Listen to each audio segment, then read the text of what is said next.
I've called this session Developing a Passion for Sales. Okay, so here's the first thing which we're going to do. So I would like everyone to just get up, please.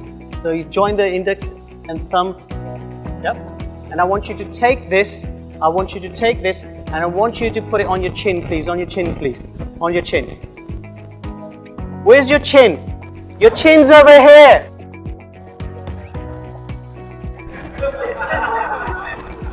One of the most important things which you ever do in any kind of communication, especially when it comes to sales, is listening to the other party. In order to improve your sales, you have to be aware everyone has their own perception, and that respect needs to be given when you are looking at this. Now, to make life easier, when you're structuring your elevator pitch, this is what you need to be aware of.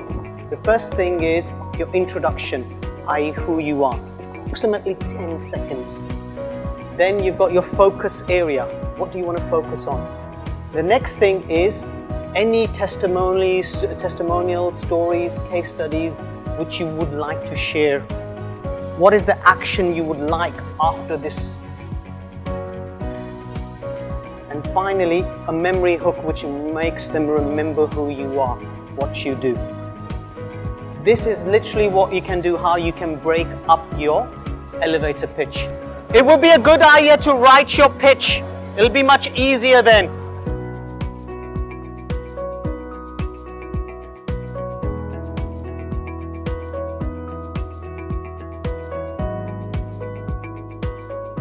Okay, this table, who's coming in as volunteers?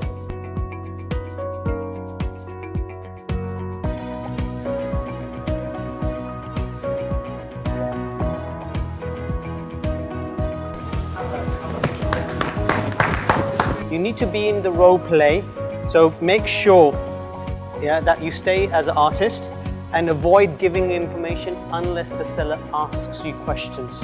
So seller, you're very excited about this appointment you have. Finally, you get to show your amazing pen and sell it to the person.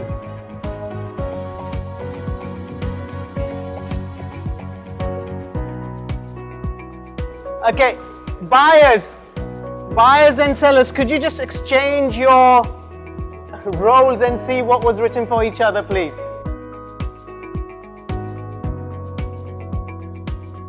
When we are going to meet a client, any client, you do a wrap. Very important in anything which we do as far as you do your research, your analysis and your planning of the actual client you're going to see, even the person you're going to see. Very common which we use. Don't forget your mobile. Don't forget your wallet. Don't forget your keys.